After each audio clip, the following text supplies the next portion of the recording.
Okay, let's unpack this.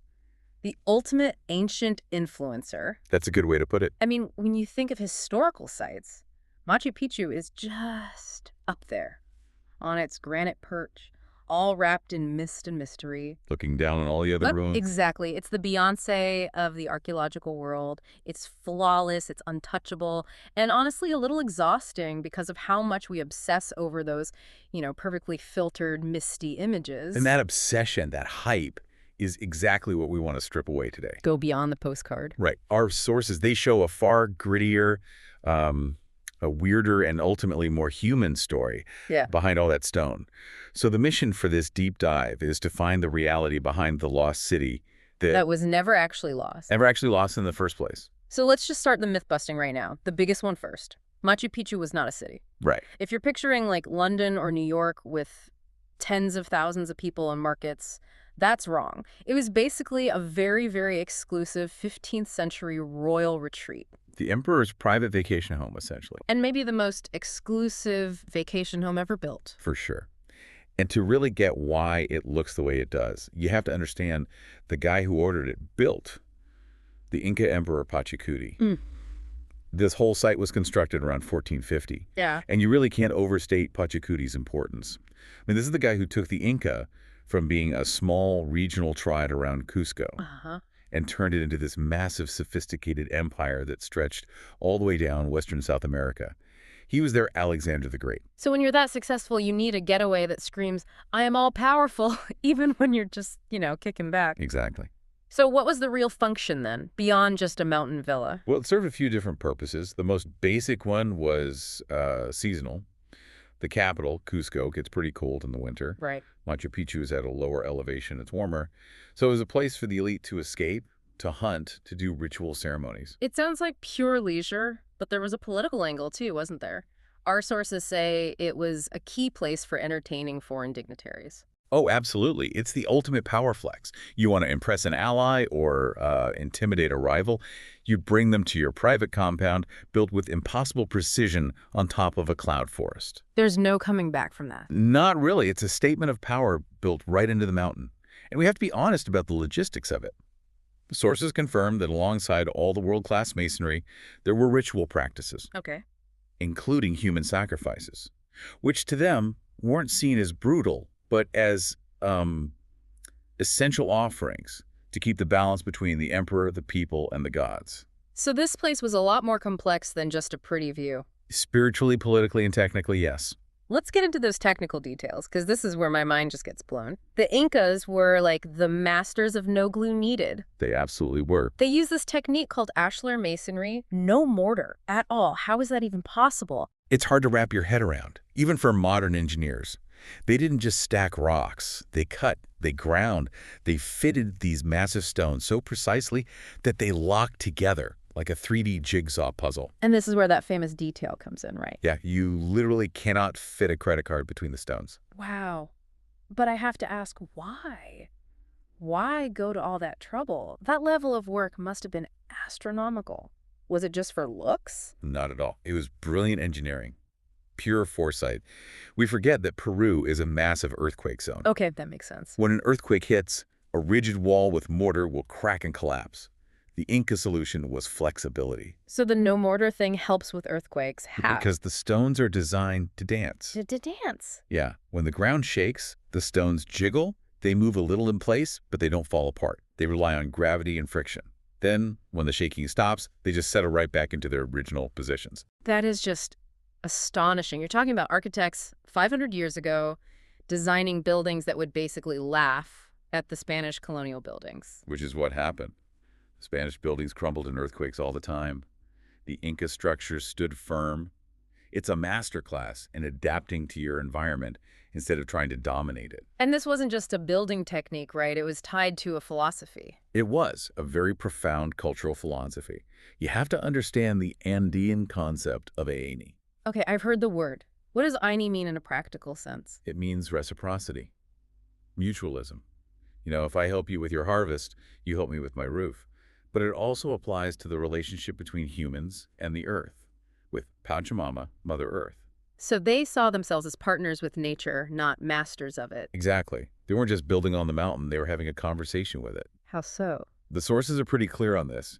The Inca stonemasons would deliberately shape some of the big architectural stones to physically mimic the shape of the mountain peaks right behind them. So it's like an architectural tribute. A physical, I see you, I respect you, and I'm working with you. It's why the site feels so perfectly integrated into the landscape. The buildings are the landscape. Which brings us to the great modern myth, the whole 1911 discovery narrative. For decades, the story belonged to one man, Hiram Bingham. The Yale lecturer. Yes, the Indiana Jones figure who supposedly hacked his way through the jungle and found this lost city. And this is where the story got a serious PR cleanup for a Western audience that loved tales of heroic explorers. So what's the real story? The raw truth is, Bingham wasn't even looking for Machu Picchu. He wasn't. What was his goal? He was looking for Vilcabamba, the real last city of the Incas, Yeah. the place where they held out against the Spanish for decades. He was in the right area, but he wasn't finding it. So he was looking for one legendary city and just stumbled upon another one by accident. Pretty much. And he didn't even stumble. He was led there. A local Quechua farmer named Melchor Arteaga told him where to go. No way. Yes. Arteaga and other locals had known about the site their whole lives. When Bingham got there on July 24th, 1911, there were two families already living there, Living at Machu Picchu. living and farming on the terraces. The Retart and Alvarez families, to them it wasn't a lost city, it was their backyard. It was just home. Exactly. But Bingham had the backing of National Geographic and a real talent for drama. He created this story of finding a virgin city untouched by time. Because local farmer shows me cool ruin isn't as good of a headline. Not nearly as profitable, no. But when you strip away that myth, the actual structures are even more fascinating. Everyone knows the famous one, the Intihuatana stone. The hitching post of the sun. Right. And its function was amazing. It was an astronomical clock. The Incas believed that during the winter solstice, they had to ritually tie the sun to that stone to stop it from disappearing and make sure it would come back. Which shows how much they understood about celestial mechanics. For sure. And then there are the places the tourist guides might rush you past, like the Temple of the Condor. Oh, this one is so clever. They found a huge natural rock formation that already looked like wings. Birding out in flight, yeah. And then they just carved a condor's head and neck into the floor right below it. It's that perfect blend of natural form and human carving, a masterclass in Aini. But some historians think it had a darker side too. Oh, how so? Well, the condor represents the celestial world, the heavens, and some sources suggest the temple might have also been used as a sacrificial altar, or even a prison. Whoa. So a place to sort of transition people from the earthly realm to the celestial one. A very practical way of looking at it, but yes, Yeah. a link to the raw mechanics of imperial control. And speaking of people, let's talk about the skeletons Bingham found. The original story was that Machu Picchu was a convent for virgins of the sun, right? Right, because his initial analysis claimed that most of the hundreds of skeletons were female. Creating this image of a mystical, sacred place for women hidden in the clouds. A very romantic image. But modern forensics tells a very different, much more practical story. The skeletons were actually an almost even mix of men and women. So they weren't virgins. They weren't virgins. They were the staff, The staff. the essential labor force. They were mostly Yanaconas, who were servants, and Mitimays, who were colonists, relocated from all over the empire. So it wasn't a convent, it was more like an imperial operations center run by people who were required to be there. Precisely. And having people from all across the empire working there was a political statement in itself. The estate was a tiny model of the entire Inca world. Their job was to keep the place running perfectly for when the emperor decided to visit. Okay, let's just pause on the sheer difficulty of building this place. The logistics are horrifying. They really are. The Incas didn't have three things we consider absolutely basic for a project like this. One, they didn't have the wheel. Right. No carts, no pulleys in that sense. Just human and llama power, probably using logs to roll things. Two, they didn't have iron tools. How do you cut granite so perfectly without iron? With bronze tools, stone hammers, and a lot of patience. And sand and water as an abrasive to grind the stone down. And three, they didn't have a written language. Not in the way we think of it. Correct, but that doesn't mean they were illiterate. They had the quipus. The knotted strings. Tell me about those. What could they actually record? They were incredibly complex data devices. They could record census numbers, tax records, crop yields, even astronomical data. They were a sophisticated system for managing a massive empire without a single piece of paper. So even with all those limitations, they managed to haul these massive granite blocks up 60-degree slopes. It's a testament to their organizational genius. But here's the real kicker. The statistic our sources kept highlighting that just completely reframes the whole site. About 60% of the construction at Machu Picchu is underground. That's the hidden genius of the place. Right. The part you never see. Why? Why so much underground? Because the whole city is built on a steep, unstable slope in a place with a torrential rainy season. Without that underground work, the whole thing would have just slid right off the mountain centuries ago. So what is it? What's down there? It's a massive, monumental drainage system. Layers and layers of deep foundations made of crushed rock and gravel under everything. It acts like a giant sponge, channeling the water away and preventing landslides. They solved a massive hydrological engineering problem that still challenges people today. 500 years ago with no computers. In an age where my phone is designed to die in 3 years, these people built a city on a cloud that has survived centuries of earthquakes and rain without a drop of cement. And that's its power today, isn't it?